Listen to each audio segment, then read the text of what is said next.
ways to go not away. as expensive. And I don't And want you to then- hate all companies. I think Young Turks is a wonderful company. Exactly. Right? We So provide there are great basically healthcare, we tiers take care that of our people get employees, into. we care And about the Bitcoin community, is really, et really cetera. expensive now. It's like And we're building a $100,000 whole nation online on those principles and the right way to run a company, right? But That's true. guys, we're at the wrong part of the I would pendulum. say another The good companies have investment is overwhelming power If you and know they're what Dogecoin crushing is. us. And, We're like the reason that why is scene in because Star it's very Wars where the popular in trash the United compactor is States, closing in especially on them, the with, walls are closing in. Elon We're Musk and almost Vivek out of Ramaswamy time being because the they've heads captured the of government the almost new entirely. They're only government serving corporate interests. organization known We've as got to the get back into Department balance of before it's too Government late. Efficiency, which And is Doge. That's why I So care it so has much that about play on it structural as issues. well. And, So it's also I very formed popular Justice on Twitter. Democrats. So So, that's if I were AOC, you, etc. Right? I That's could say, people look, know it I as the could squad. They know it as maybe Just 10x Democrats, etc. I'm Well, one of the let's co-founders of not that. do it over the course of And my number one 5 rule or 10 was years because no corporate PAC that's a money. long time. Okay. So you're not allowed to take corporate PAC money. By the way, now Matt Yeah, Gates okay, and Josh Hawley let's say have stopped just taking say a corporate year PAC for money, rounded purposes. and they've Okay, become so to then some your degree on best economic bet is to issues buy one genuine of the populists. lesser It's expensive amazing. It happens overnight. coins, like All of a sudden, Ethereum, they're talking about holding perhaps corporations accountable, Doge, or etc. perhaps Now, Just Democrats wind up having other problems. They got Solana, too deep because you into have a social chance issues, at not economic issues. quadrupling There's a or general quintupling money criticism of billionaires, right? This Um, idea. No, you could say that billionaires are avoiding taxes and they're not getting taxed enough. But I think Yeah, under great that question. flag of I've been able to criticizing see that billionaires, because criticizing I'm a all I'm a spokesperson for one of them. I've been companies able to see that do it, epic at shit, least the that cryptocurrency build of stuff. which I'm Oh, a part okay, of. so great stuff. That's I've what I'm seen it worried when it was about. worth less I than don't a hear penny, enough. and that's worth like, like genuine, 29 cents. You know, I So like I mean, that's a celebrating huge people. I like 29x celebrating for a ideas. lot I of just people. in don't this. hear enough genuine And, celebration Okay, of so how do we companies get to that when they point? do. Well, no, basically, because okay, so the are you right? timeline, Not about the timeline of a cryptocurrency kind of starts like this. You get somebody who wants to create a cryptocurrency, and usually they try to tie it to something they think will be popular and have mass appeal. Now, the idea of Bitcoin, the reason why it was essentially called that is because it was based in the ability of the coin to be generated by computers and mining. And so with the idea of like a byte, like a megabyte, kilobyte, the idea of it mining bits, and then the term coin, it's essentially a portmanteau of the two or a combination. And so it's an interesting one. The idea of like, well, how did it start? If you really want to know, the person who is credited with starting Bitcoin is someone named Satoshi Nakamoto. However, if you wanted to ask me, I really mean this, I don't think this person ever existed. And if you're like, well, what do you mean? Firstly, they haven't been seen since perhaps ever. We don't have any video of them. The only thing we've ever seen of them are pictures, and they have no email, no social media presence. You're telling me they started Bitcoin and they just disappeared from Earth? I just don't believe that. The last It's a name the government created.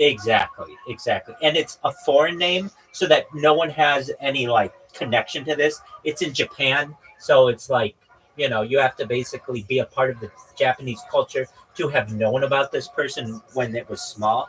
And yes, I honestly think that it is just a name so that people can give it so it could have had a start somewhere. That's my opinion. Now, people will tell you. I think the government created Bitcoin. Yeah. Okay. So if you read Satoshi Nakamoto's Wikipedia, it says Satoshi Nakamoto is the name used by the presumed pseudonymous person or persons who developed Bitcoin, authored the Bitcoin white paper, and created and deployed Bitcoin's original reference implementation. As part of the implementation, Nakamoto also devised the first blockchain database. Nakamoto was active in the development of Bitcoin until December 2010. Okay. But then he just disappeared. Like, that just doesn't happen. I'm sorry. You'd be a very famous person. Unless you're like Osama bin Laden and you're like a government, like, puppet, you can't just disappear. That just doesn't happen. I mean, someone will find you. Someone will be like, "Hey, I finger painted with this guy in 4th grade. I know exactly who he is. He lives down the street from me, and now he's created." Everyone's got a global digital money footprint. Everyone's got a footprint. Exactly. CO2 emission footprint. Well, They except can track the flight you've been on recently. Exactly. They can track your cell phone. Exactly. They can track anything. Exactly. They can track my Xbox. Exactly. Except for this guy. So Nakamoto has never revealed personal information when discussing technical matters, but has at times commented on banking and fractional reserve banking. His family must know him or something. Someone must know him. Exactly. This is a bit sus. Isn't it? Exactly. So some. It is. Zero sum. Exactly. So say you created Facebook, not Mark Zuckerberg. You'd be rich as fuck. You'd be Rich as everybody. fuck. Everybody would be like, "Hey, Rabbi, how did you become an overnight sensation?" Everybody would be like, "Hey, is that a new Maserati in your driveway?" Everybody would have these questions that come up. And this isn't You'd be Facebook. bombarded. This is bigger than Facebook. This is like not just $1 trillion invention, but perhaps like a $250 invention in the long-term scheme of things. So I've just never believed this. And there will be people so Satoshi has become almost like a religious symbol for people. And if you say that he never existed, it's like you're taking down their deity. But I'm just saying this, like, he has the absolute best way. He has hidden himself better than any person ever. I mean, perhaps. So then they say that, could have been. Out in the fucking woods somewhere. It could have been all these other people. Honestly, I think it was probably MI6, the CIA, Mossad. They could have come up with this for the banking industry in a way to be able to control people and finances in a secret To way. control money, that's where the digital pound nearly came in. They were going to limit our banks to 25,000. You Right. can't even get a house with 25,000. Right. Not even a mortgage, not even a car with these prices. So Fucking fuck the government. So basically, if you try to look it up, they say that there are all these candidates who could have been him. Dog, I'm just telling you right now, this in 2010, they could have easily just taken a picture of some Japanese guy and augmented it a little bit. Yeah, and then just said this is him, because there are only like a few pictures of him. And let me see this. I've seen like alleged Satoshi Nakamoto interview. There aren't like normal interviews with him like there are. Okay, so is this his only one?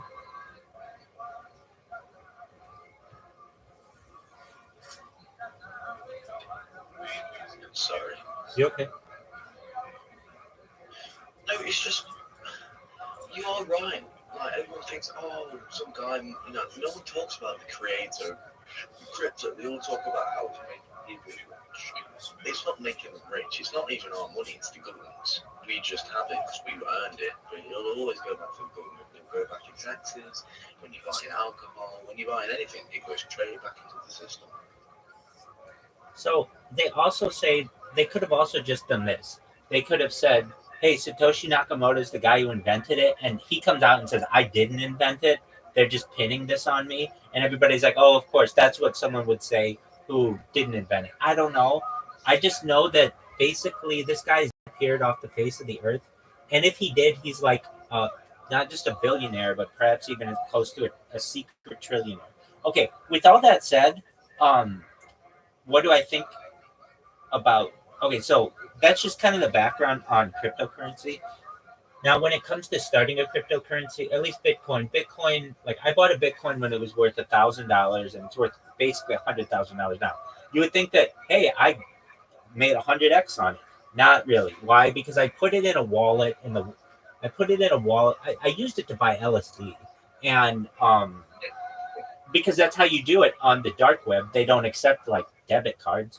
So I would buy LSD allegedly. I've been on the sorry to cut you off. I've been on the DW, and it is fucking crazy. It is. I mean, it's basically no holds barred. What I would do is they would have like marketplaces, and you could buy allegedly like anything that you wanted, and it perfectly from like Amsterdam. So I would just order it and trip balls, and it was wonderful. Well, the thing is, I basically took that Bitcoin, which was worth only like $1,000 at the time, and put it into a wallet, and the whole website went down, and it was taken, and like everybody lost everything who was involved in that. But it was kind of one of those things. I would have paid $1,000 to have this I had. It was amazing. So it was really not a huge deal for me. Now it's worth $100,000, but I don't know if I would have held on to it this long and all of the other things. Okay, with that being said, then what happened? We have this wave that comes, and other cryptocurrencies are created, and they all kind of say that they have more benefit than others. Ethereum is one of them. Solana is one of them. Doge is one of them. Shiba Inu is one of them.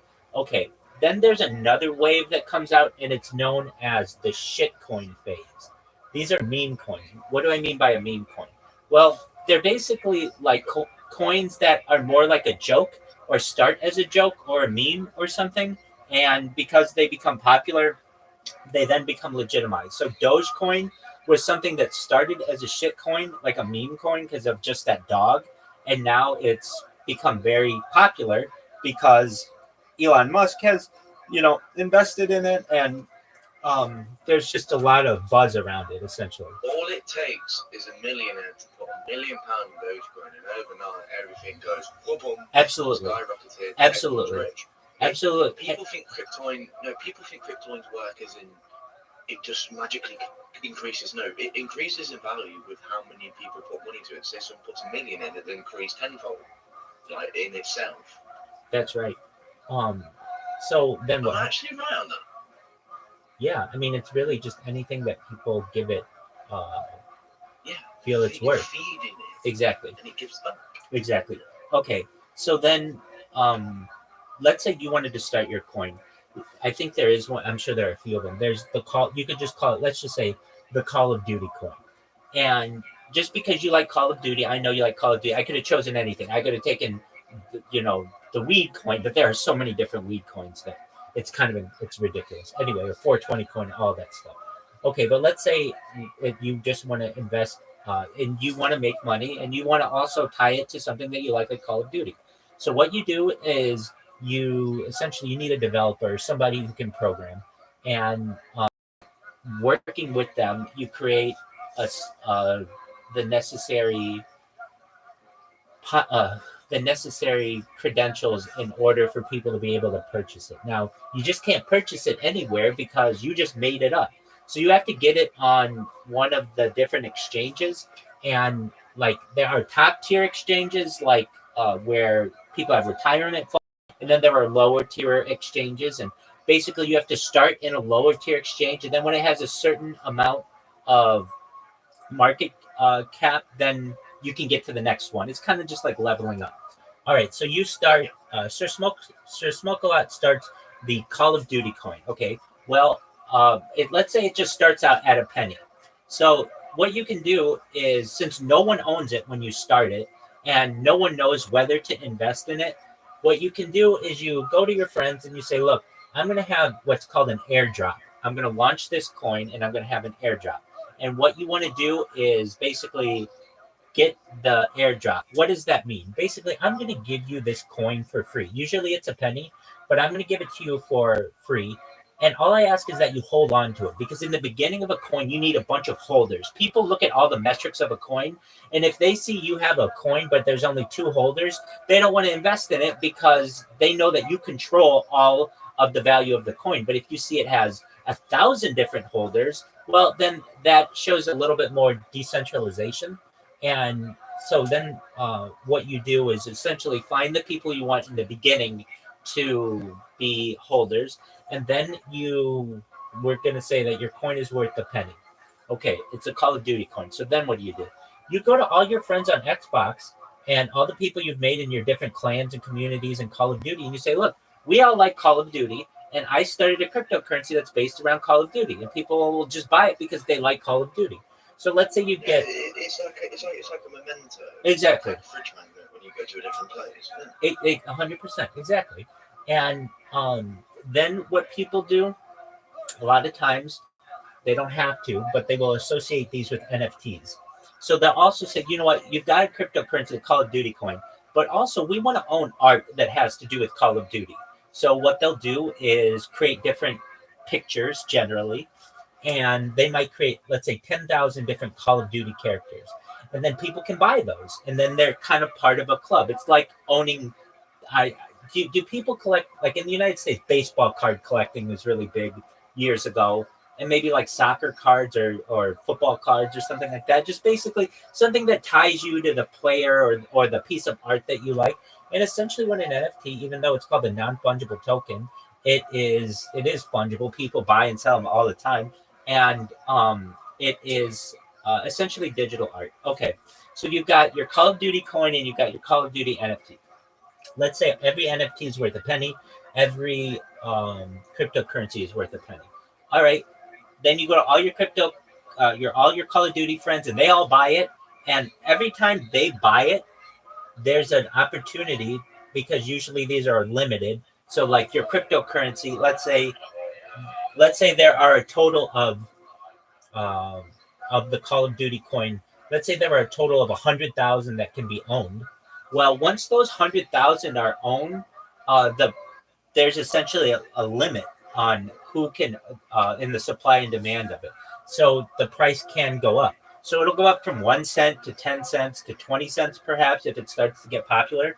And then you'll get some whale who comes in and buys them all at 20 cents and then sells them. And then your coin can tank. It's called rugging a coin, because it's like getting the rug pulled out from under you. And so you may have a coin and you may have told all your friends to buy it, and they all did. But then one whale comes in, one big person who has a lot of money, and they can destroy your coin. They can buy it all and control everything about it. So it's like a company. All of these things can happen. So, but let's say that doesn't happen, or perhaps the whale buys and doesn't sell it because they like it and they like you as a leader. How do you get the coin to be worth more and more? Well, you're going to do interviews on podcasts. You're going to host Twitter spaces on a daily basis regularly, and you're going to talk to people about the coin. But basically what's going to happen is you're just going to be a salesperson for this thing on your social media, and we'll get to the social media because that's kind of what I handle for some of these coins. And that's how I make money.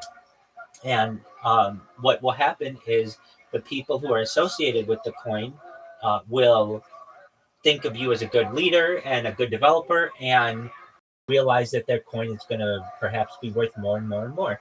And the ideal track is that it becomes then something that gets mentioned on the news or in a newspaper or magazine article, and then that gives it some credibility, some credence. And then eventually what you hope to happen is that it gets accepted on one of the larger exchanges, and then people start really investing in it, and they'll invest their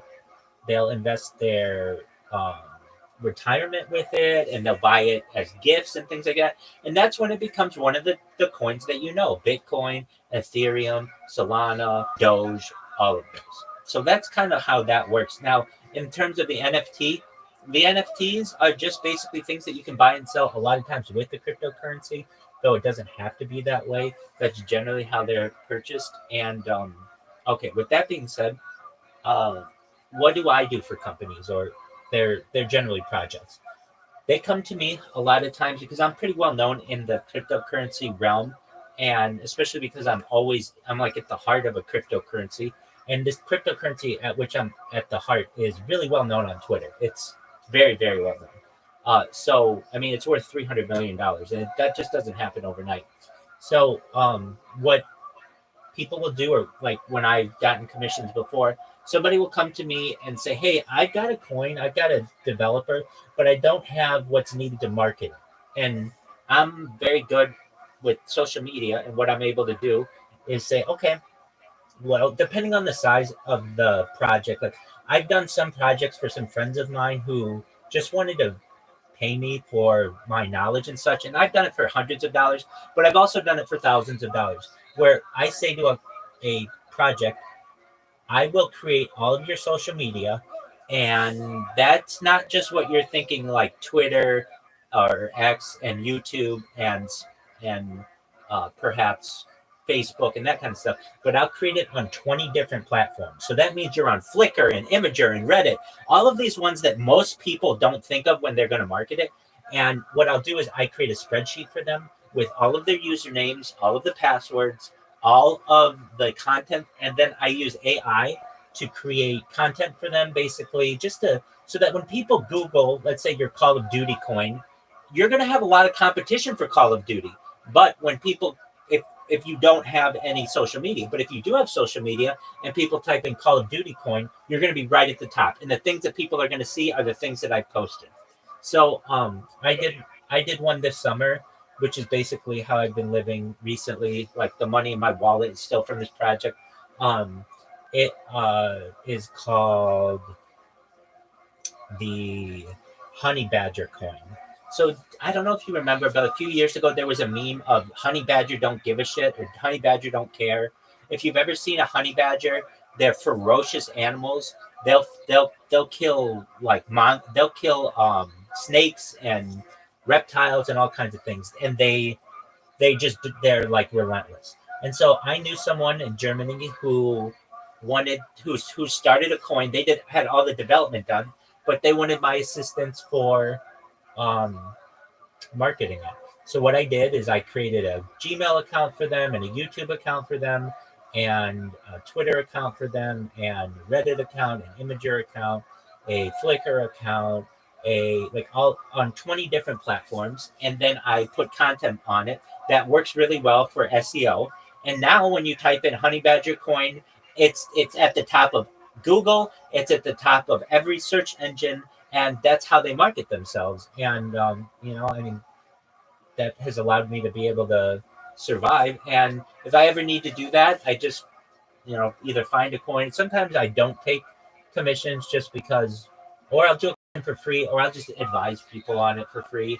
But usually if somebody's really serious about it and I know they have deep pockets, I'll charge thousands of dollars, and then they'll essentially pay me for like 3 days of work. It's not a lot of work, and it's thousands of dollars. So I can tell you that it's very lucrative. And then at least those coins, with the amount of work that I do, they may see it as like, hey, we're going to have to pay thousands of dollars to this person, but their coins are now worth millions of dollars, which is exactly what they want. And it's all because we're able to give them some promotion on social media and specifically SEO. The goal is, because nobody knows about your coin, when you type into Google whatever your coin is, the Call of Duty coin, you need that to come to the top, because if it doesn't, no one's ever going to find it. So with that being said, I hope that gives you a little bit of an understanding of what cryptocurrency is and what I've done. Go ahead. You need to break it down. You can't just give me loads of information. Just my brain won't absorb it all, because I've just started a new job. I've got to focus more on that. All I asked was, about a bit of crypto, and you gave me like the whole. No, that's incorrect. That's incorrect. You asked me, how do you support yourself? And so I had to be able to tell you how I was able to do that. And then you asked me about cryptocurrency, and they're very related. Yeah, all right, fucking out small talk. Well, I'm answering multiple questions here. So in answer to your original question, in summary, if you wanted to invest £100 into a cryptocurrency, if you want to see a cryptocurrency, it depends what kind of return you want, what kind of risk you want. If you want to see not a lot of risk and a lot of return, then buy Bitcoin. If you want to see more return but have more risk, buy Ethereum. If you want to see a lot of return, I'm thinking of going to Dogecoin, put a bit into that. I think that's I think if you bought Dogecoin, I would say that that's a good investment. Because it may take me a few years, but hey, if I wake up one morning and there's 20 fucking grand in my bank, I'm getting a plane ticket to where you live. That's right. And if you recognize, if you have time to just allow your investment to grow, it can be your retirement. I mean, I can tell you this, the coin that I'm a part of, it's called Harry Potter Obama Sonic 10 Inu. They have made millionaires already by just random people who bought like $500 worth of coin. So, Within a year and a half, they bought $500, and it has really. I mean, maybe they bought more than that, but I was quite surprised at the amount of millionaires that were made by just the coin that I helped sponsor. And all of this is done without any work being done, really. It's all organically grown. So I hope that answers your question. Apologies if it was a little verbose, but you'd ask me a few different questions, and I'm going to make sure I answered them all in full. talking the third person perspective, I've noticed, which is quite easy when you're trying to explain something from your view. You say your name and then you explain it, which is instead of just saying blah blah blah blah blah. I don't know who it's about, but when you say Rabbi, I know it's about. Yeah, I do that. No hate on you, dude.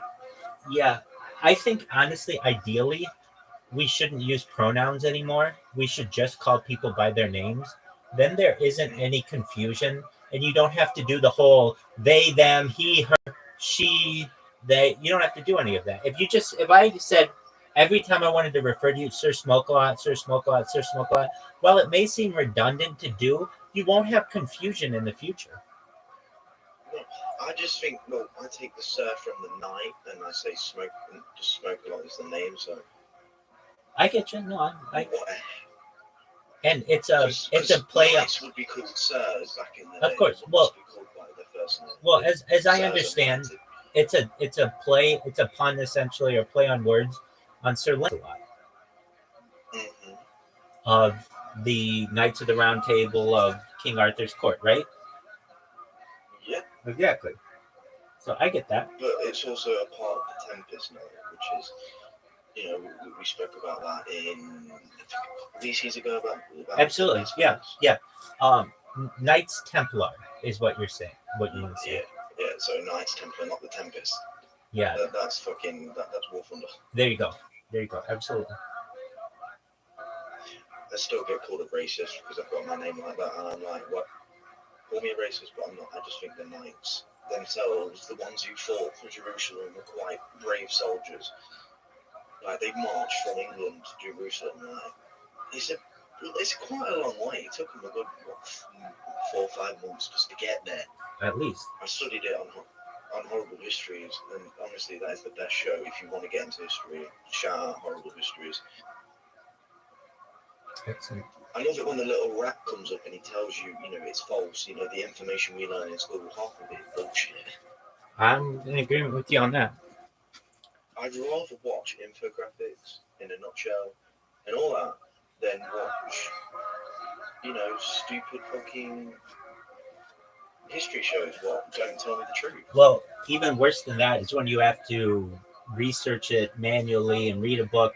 I mean, all of that is fine, but watching a documentary is much more efficient, or looking at an infographic is a much more efficient use of time than, all right, well, now you have a 500-page book that you have to read on something. I'm not saying that reading isn't important, but if I were to say read a book for 2 hours or watch a 2-hour documentary, I can learn a lot more information in a 2-hour documentary than reading a book for 2 hours.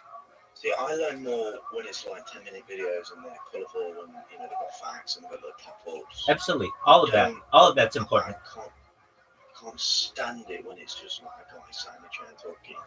It's not interesting. It's not going to engage me. I need something a bit more in my face. Something a bit more colourful, because I've got the mind of a child. Okay. I need something a bit colourful. I recognize that. Something to keep me focused. I understand. Just know that you are living in a time, I think, a very special time in society where we have all of this information at our fingertips. I haven't watched infographics in a long while, and I have to start going back into it. I've just been focused on, mainly gaming, just practicing myself, just chilling, smoking dudes, working. Beautiful. I think I should just focus on it. because he's got so much. He brings out videos daily, and I just can't keep on top of it. There's like 500 videos I've got to catch up on. We should watch some together on the stream. I'm not against that. I mean, he's got a really good voice. Like, his voice is so captivating. It's like David Attenborough. When he's not talking, I just sit there and listen, like, tell me everything. I get you. But no, I will be investing in Dogecoin. Like you said, you take the risk. Chuck £100 in there, watch it grow. There's no risk in it, because if I don't get my money back, I can just withdraw it out of Dogecoin and put it back into cash and take it back out. That's true. If I had to give you any reason why the cryptocurrency that I sponsor is better than all of them, the only reason is because the cryptocurrency that sponsors me is backed by data, meaning I'm always live, so you can literally watch the price of our coin for the last year and a half from $0 up to 30 cents basically, and you can watch every single day of the coin. I mean, literally, like, you see, I know you can't see me, but there's a camera right above the other camera that I have, and that's live in a Telegram in this cryptocurrency. But with that being said, I think Doge is a great one, and the reason why I think Doge is a great one, it's easily recognizable. If I were to take a classroom full of children and say, okay, kids, we can invest your money in something. What do you want to invest in? Bitcoin, which is not really known to anything. Ethereum, which sounds futuristic. Solana, which they don't know. Or Dogecoin, they're all going to say, I want the one with the dog. Yeah. Exactly. Just like you are. Like, you don't know too much about cryptocurrency, but you know that there's one with a dog. So why not that one? If any of them could do well, why not the one with the dog? And that's it. Sometimes in life, if you pick the most obvious answer, you're not going to get far. If you pick the least obvious, you're going to get far. That's an interesting point. Sometimes life is worth taking a risk. Just jump in head first. There you go, big dog. Well, I was tempted to make a barking sound when you called me big. Oh, God.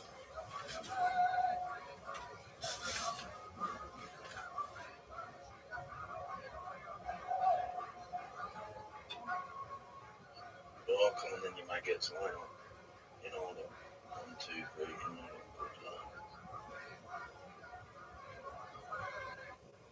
I think these two are going to be a bit shady. I don't get Roblox half the time nowadays. They've implemented battle classes into the game of Tracksuit. So I'm like, bro, you want to make kids spend money on a game just to dress up like a gangster. You've not seen gangster when you've not been to London and seen Cockney gangsters. No, they will fuck you up with your pink head. Come on, bro, 1, 2, 4, 5 guns, 6 guns, 7 guns. Have you ever seen a gun in real life? Sadly, yes. Okay, but it's very rare in the United Kingdom, right? In Ireland, it's 1 per 100 people. In the UK, it's 1 maybe per 250 people, which may not sound a lot, but it is quite a lot. Is it illegal to have a gun?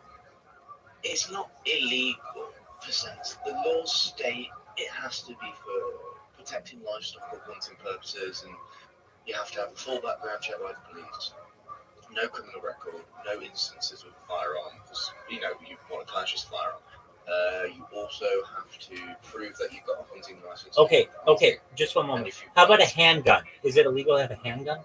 No, yeah, so the only things we can actually own per se for defense is shotguns, firearm. There you go. Fox is trying to get into your chicken coop. Right, exactly. So, have you ever seen a handgun? Yeah, sadly, I had one pointed at me when I was a kid. Oh, that's no fun. No, it was just a school. It's not a school shooter. It was a friend in the school. He was brandishing a weapon as I was walking past, and I was the target. Well, I wasn't the target. I was just there, wrong place, wrong time. Pointed at me. I ran like a frog. My instinct was to get out there, go. Gone. I ran so quick. I never run as fast as I could for a 12-year-old child. I was gone like Usain Bolt.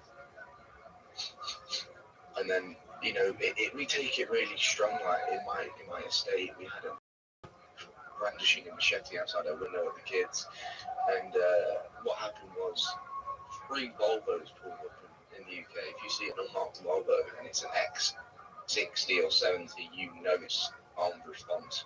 4 got out, 1 car, 4 got out, the other car, 4 those 12 officers in full gear for a lady with a knife. Imagine if it was a guy with a shotgun. We don't take shit. We don't take shit too not seriously. We take it very seriously in the UK.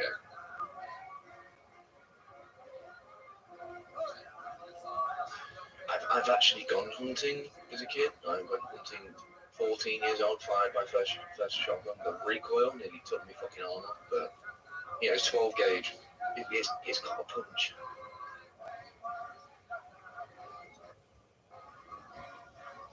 Quiet. Robo? Yeah, I heard you. Apologies, I'm working on this computer. I have like 8 concurrent streams going, and sometimes they go down, and if they go down, I have to restart them. No. I know that, dude. It's just, I was worried because I couldn't hear your thing anymore. I was like, oh no, I guess. You're good, no, I'm here. I ain't at work till 5 o'clock tomorrow afternoon, which is about, what time is it? LA for you. What time is it now? Like 3 o'clock. 3 o'clock in the afternoon. Trying to figure out time.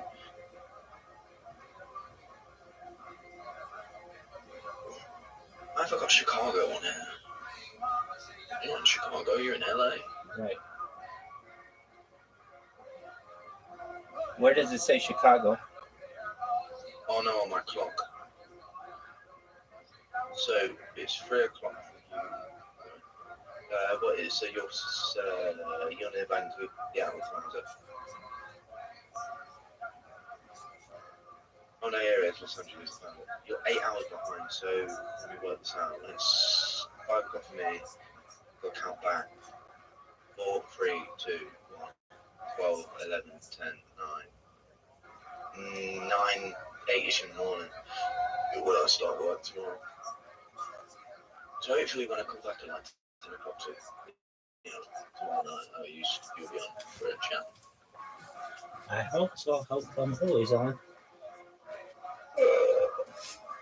Do you not go to the doctors, Rowan? I do. I do. Like I went to the eye doctor, but I streamed it. Or like I went to the dentist and I stream it. So it's on Instagram. And just one moment. I'm just adjusting one of my tablets. You know what you gotta do, dude? Yeah. So like when I got my glasses, my most recent round of glasses, and I tried to schedule them at least like in the same trip or pretty similar. So fortunately, I was able to go to the dentist and the eye doctor at the same time, and that was earlier this year, and it was streamed. And the only thing that like I don't like, I'll keep the camera going, but like I have enough recognition with my doctor. Like I don't want to stream anything that I know that they don't know that they're being streamed, so I just leave the camera going like in my pocket or something like that. I will, or like I should say, like when I had to pick up my glasses, I just had my phone in my hand. If I know that it's not like a private, it's like public, I'll keep the camera out. But if I know that it's going to be something private, I'll either like leave my camera away or won't bring it into the room. Like I opened a bank account earlier this year on camera, and like I didn't really care because it was a bank, and I just kept the camera in my pocket, but you could hear everything that was going on. And yeah, I mean, I do my best to kind of give the world a first-person view of what I do. Fortunately, though, I haven't had to go to the doctor for anything too serious while I've been on this stream. Trying to think like the biggest health issue I've had. I mean, fortunately, I haven't had anything But if I did, then it's just one of those things. Welcome. Well, that I don't know who that was. Welcome to that person. Oh, yeah, I get you. So what's chat saying right now then? Any chats kicking off? Yeah, I've got some people who are chatting with me. So there are some dedicated viewers what watch you day to day, like it's a daily routine, I guess. Yeah, one of my friends, especially, his name's Jacob. He comes in every single day, at least on one of my streams, and just says, "Hey, what's going on?" He'll come in here too. And then I have another person who watches me regularly. They've been watching me for like more than 2 years. In fact, they even sent me stuff. They sent me their music that I had. They're an artist. They're like a musical artist, and I got to meet them for the first time earlier this week, and so like they've been watching me for 2 years, but they've never actually talked with me face to face, or at least on here. And so they came in. Their name is Wesley, and they're a real nice person. And so I've been able to meet some of my more dedicated fans. I get statistics on how many people watch me, and like on a daily basis, each stream can have, I don't know, half a dozen to a dozen people who will watch for any random amount of time. I mean, nobody's expecting someone to watch 12 hours, but they'll watch for at least, some minutes. And then I've got the Discords, and the Discords are really where I get popular. Like the people who come in here randomly, they come in here because I'm in so many different Discords, and that's how you found me. I mean, I feel it's a positive way to be able to promote myself, and without doing so actively, by just being there. If people know that you are there, they recognize that you're a consistent person, and eventually they'll click on your profile and wonder what's going on, and that's how you become friends.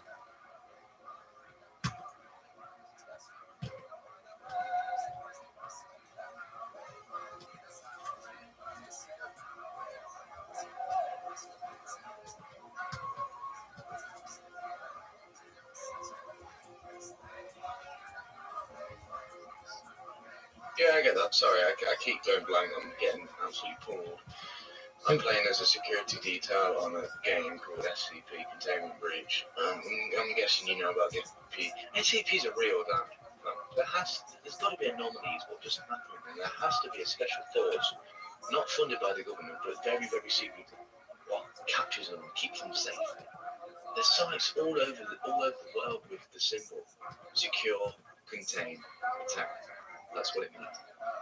And it fascinates me that there's these people who don't exist. They just don't. They have no record, no bank, no nothing, and they don't even have loved ones. They're just sad, lonely people trained up to protect the facility. Aren't they essentially mercenaries? Aren't they essentially like mercenaries? Yeah, in a way, but the government doesn't even know they exist. Like, you can look up online. There's an SCP wiki. There's loads of SCPs, and I mean, there's loads. This couldn't have happened out of theory, out of superstition, out of oh, I've got an idea. Let's make a game about Anomaly. And then it went from a book to a game to a wiki page to one of the biggest mysteries in the world. What is SCP Containment Breach, and who is protecting us daily? Like, there's been sightings all over the world. I've been on the dark web and I've seen sightings. I shouldn't even say the D. I've been on the D web. I know the government's always listening. They're probably trying to fucking capture me at this point. I just go on there to view it, government. I don't go on there to buy stuff. I'm on there to look for information. Fuck you. And basically, the SCP, you've got right. Do you want me to break it down with the roles you've got? Sure. You've got Class D. These are people from Death Row, right? And they just get sent for testing. They could have the net snapped. They could be mutated. They could be electrocuted. They could do anything to them.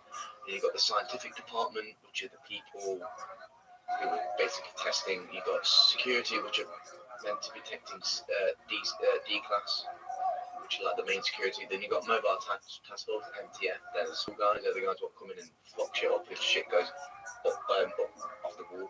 Rapid response. They're like MTF, but a lot quicker. They've got shotguns, So they're basically close combat, whoop your ass experts.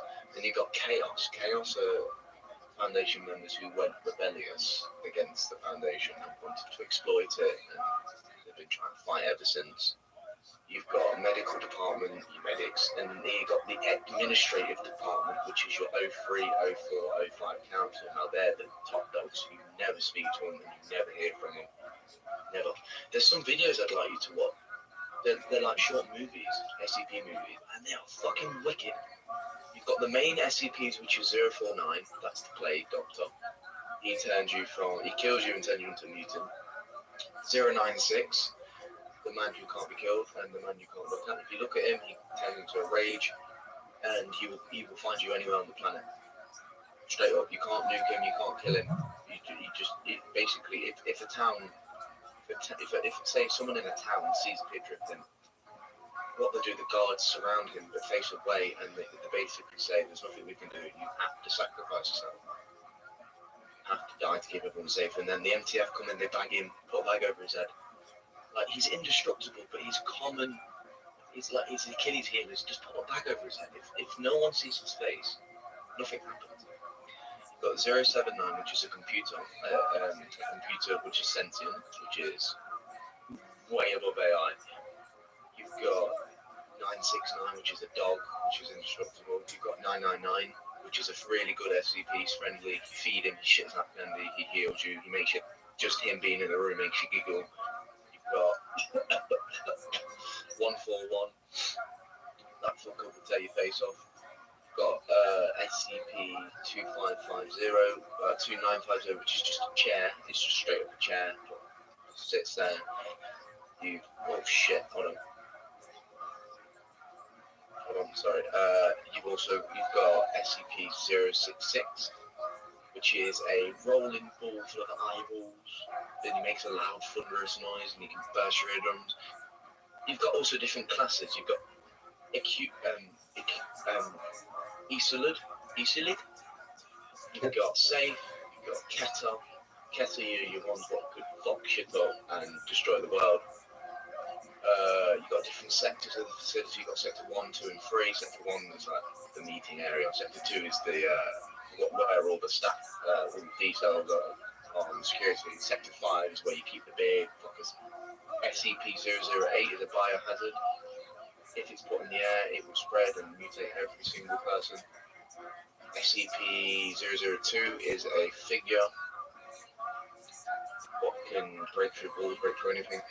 But some of these SCPs are not just creatures, they're rooms, they're doorways, they're mirrors, they could be anything. And this is what fascinates me about this. SCP-087, the stairs that never end. Now this goes on forever and ever and ever, and you hear crying, and eventually you just lose it and you kill yourself. 023 is a dog. It's not just any dog, it will fuck you up. If you could check out my stream, I can show you 096. Just take a look at it for a minute.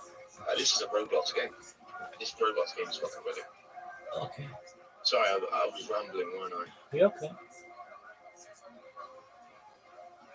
Just let me know when you're watching the stream and I'll show you. You can't look at him. I'm watching. Here. I'm watching your stream. This is the box he's getting. And then what you do, this is 096. You stare at him. Oh, he's already got a logo. It won't work, but that's his face. He's dormant and docile. I'll show you. I need to keep them actually. This is the stairway that never ends. You open it. It's a vault. It opens. You go down. I don't go down there. It's fucking scary. The dog. It's the dog.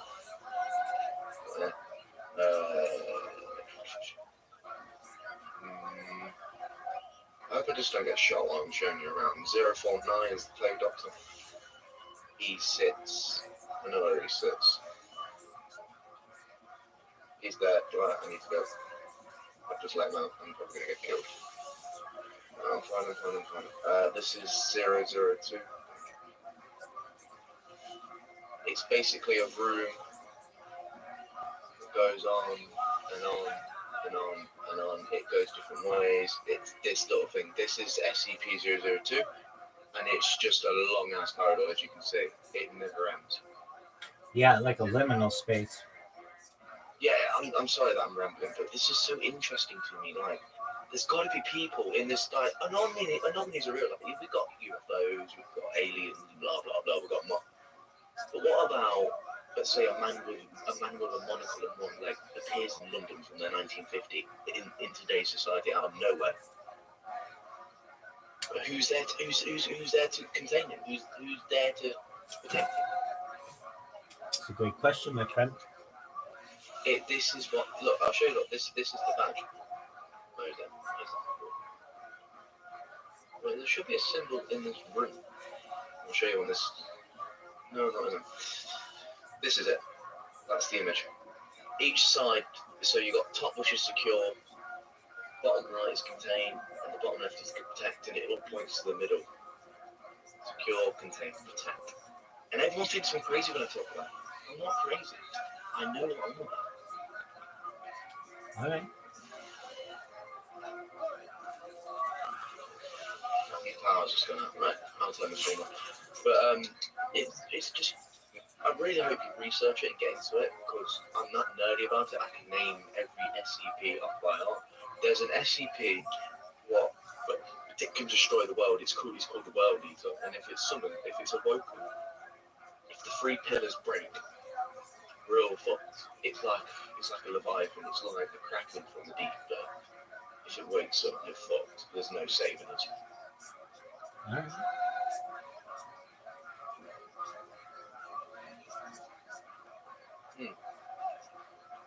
My favourite SCP has to be 096, just because of the way he works. Like, a guy's so unstoppable, a nuke couldn't kill him, but a simple bag over his face, and he's harmless.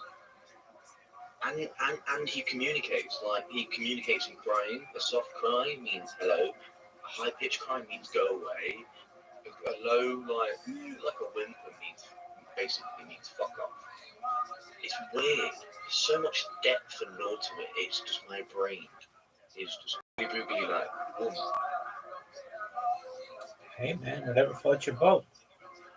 I'm guessing you've never heard of the SCP universe. Just in gaming. Yeah.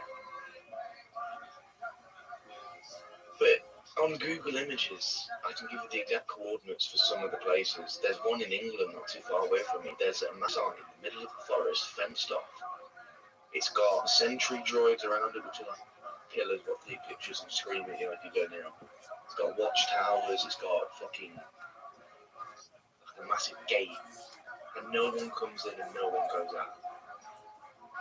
It's just there. And it's got the same symbol on the fence. It's the symbol in white and in red rough. Stay away.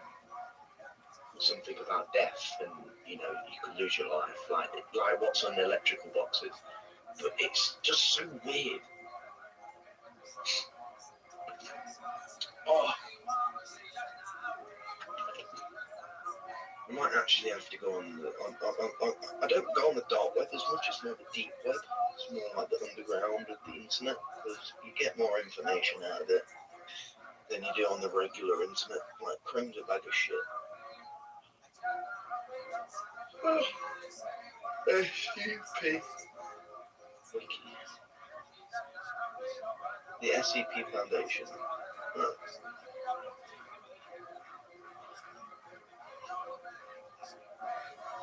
There's always updates on this. And also with different SCPs, you've also got other like miniature SCPs from that SCP, like SCP-049 produces SCP-049-1, which is the mutated version. And if there's 1, 2, and 3, it'll be SCP-49-1, SCP-49-2. It just goes on and on and on and on.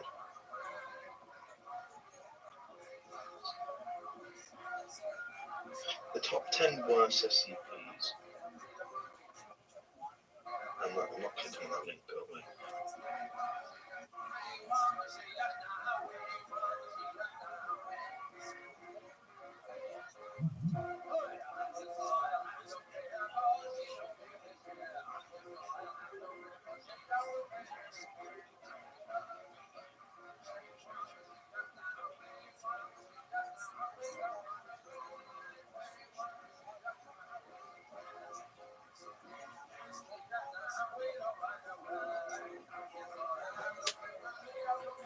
says the SCP Foundation conducts operations across the British Isles. It's called Site 44, underneath Foulness Island in Essex. So like an island no one cares about, no one will go to.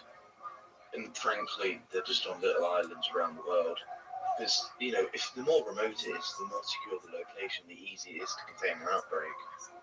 In every facility, like a major facility, like holding high-class SCPs, there's a nuke, underground nuke, like a 10 megaton nuke. And, you know, if shit gets out of control and you just need to end it, the O5 or the administration manager, the site manager, has a button he can press, and boom. It implodes. Yeah, underground explosion. You got different. Site 12 is the best to worry about because that's where you got the higher level SCP. Site 44 is like, I don't know, it's just for research. Each site does different things. Some sites hold inmates, some sites hold SCP, some sites are for research, some sites are just for like normal office work, uploading to the web, contacting information, like bank tellers tell each other, stock market rights. It's just, there's so much to it. You really got to look into this because as soon as you start deep diving into it, you just can't stop. Yo, just one moment. Hey, what's going on, James? How you living, pimp? To you as well. What's good in your neck of the woods? Excellent. Oh, that's a good one with is it Dakota Fanning?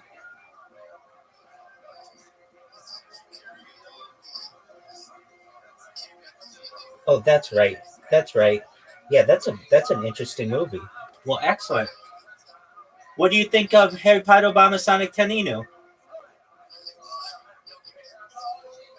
It is the best fucking thing ever. I am going viral any day, baby. I'm about to have a concert in. I've been doing karaoke, and I'm about to have a concert on. Let's see. It's in a Discord of 200,000 people. Now, obviously, not 200,000 people are going to be watching me, but one of these days, you're going to hear that Rabbi took this coin to the top of the mountain, and you will remember all of the beautiful things that we've been through and the ups and downs, and you should just know it could happen any day, Mr. Kaminsky. Oh, yeah, definitely. We're 29 cents. All we need is another 2 cents. I can do that by sneezing. Excellent. I might get people to buy it tonight. Excellent. Well, you're so sweet. Happy Thanksgiving to you as well, James. You take care, my friend, and enjoy your movie, and I hope all goes well with you. We'll talk soon, okay? Take care, my friend. Apologies, Sir Smoke a Lot. That's a good friend of mine. He's a really nice person. That's fine. Honey Badger, Bitcoin purchase made safe and seamless. Is this the thing you created? Depends which one. HoneyBadgerCoin.com. I don't believe it was that. There were a few of them. It's I think everyone goes for Coinbase. That's where everyone goes to because apparently they're safe. I don't trust stuff. I'd rather have cash. I'll have a couple hundred in me back. All right. Well, I mean, if that's the way that you want to go, there's a coin, USD coin, that's tied to cash, tied to the US dollar. Yeah. I'm also very interested in purchasing a mining wallet from a good friend of mine. He's got a script. It goes through old wallets and it just snatches the Bitcoin out of it. That works. Unused wallets. It's not cracking into people's wallets. It's not got the capacity to do that. I've seen it in action. It's just going through old wallets, and you might find 0.1 or 0.2, 0.3 of a Bitcoin. That's worth a lot. 0.03, Howard, is not that much. 0.3 of the Bitcoin is like $3,000. A whole Bitcoin? Fucking hell, now we're talking. Last night, my mate found 1.2 Bitcoins. Wow, that's hundreds of thousands. It's like $120,000. Mm-hmm. And he doesn't spend the money. He doesn't. I've asked him why not fly me out to come see you, dude? I'm not begging him for money. I'd come see you because he lives in the States. Dude, I don't know. It's a lot of money. He's been working on this bot for years and don't know how to program it. You couldn't tell you. It's just amazing.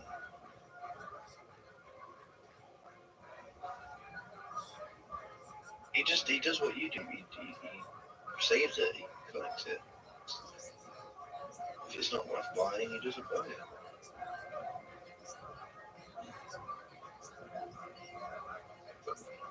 Excuse me.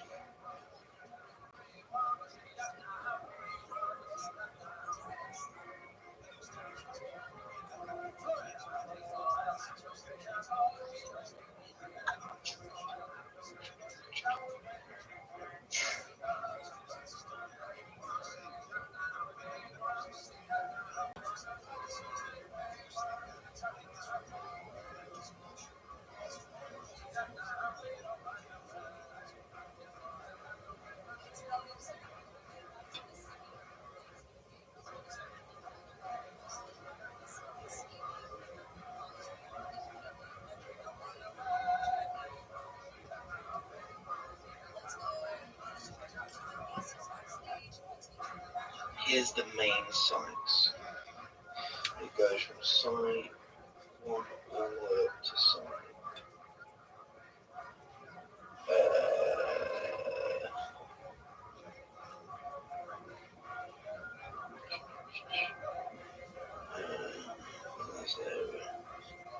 The main sites you have to worry about are site 12, because that hosts the big boys.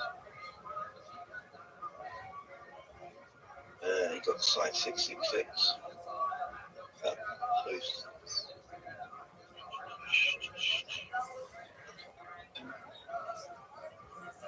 Las Vegas, Nevada, site 666 is a large-scale research facility known as Luxor Hotel and Casino. The site lies within the non-hotspot of Onda Vegas, connecting the Las Vegas Strip to based on reality. The site primarily deals with anomalies in Las Vegas, so different sites over the world deal with different anomalies in their region. Everyone talks about Site 12. It's in Devon and it's in England. Apparently. People say it's real.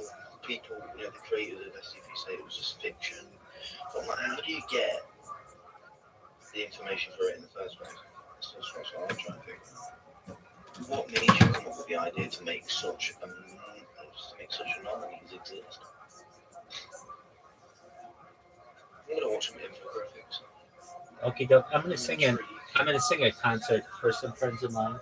So Yeah, that's fine. it's in Maya's Playhouse. If you know what that is, it's discord.gg/Maya's Playhouse. If you want to check it out. And yeah, if not, enjoy your infographics, man. Yeah, I'll still be here. I'll still listen to some music, so I don't interrupt. Excellent. Okay, doke. Okay, I'm gonna set up my computers. Love you, man. Love you too. You take care, man. I might sleep in this visit. What about companies? What Please about do. That's capitalism? Yes. That's Because if you ever want to help me more than anything, it's that. If you ever sleep in here, it's just the more people we have in here, the better. Just shows that it's more active, even just, and you'll connect to it more as well. I mean, we're always doing something interesting. Stay in here. I'll sleep in Yeah, please do. Please do. You'll be higher in the leaderboard as well. I'm never going to be Casper. You might perhaps someday. No, I feel bad because he's going to be like, but he's your friend. Hey guys, if you guys are interested, I'm going to be singing a karaoke concert in here, specifically Michael Jackson songs. So, what up, Stunner Jay? So get ready for that. How you living, Pimp? Happy Thanksgiving to you as well, my man. I hope all's good in your neck of the woods. Do you like Michael Jackson? Oh, then it's your night tonight. I'm going to get some different cameras going. We're going to have different views. It's going to be beautiful. So just bear with me while I do that. It should be another 5 or 10 minutes, and we'll get started, okay? Absolutely. Well, I appreciate it. I hope you're doing well. Did you get a chance to fill your belly and watch some football? Oh, that's a beautiful thing. Excellent. And how's our other friend here, Prada? How you living, Prada? That's what I like to hear. Excellent, excellent. Wow, we got a bunch of people coming in here. All right, if you didn't know, Rabbi's going to have a karaoke concert for World Peace. And just one moment, I'm going to get some different angles in here to be like a music video. We're going to be singing Michael Jackson tonight, so just bear with me. Absolutely. If you can, let everybody know to come on in here. And we're going to be starting up in the next 5-10 minutes.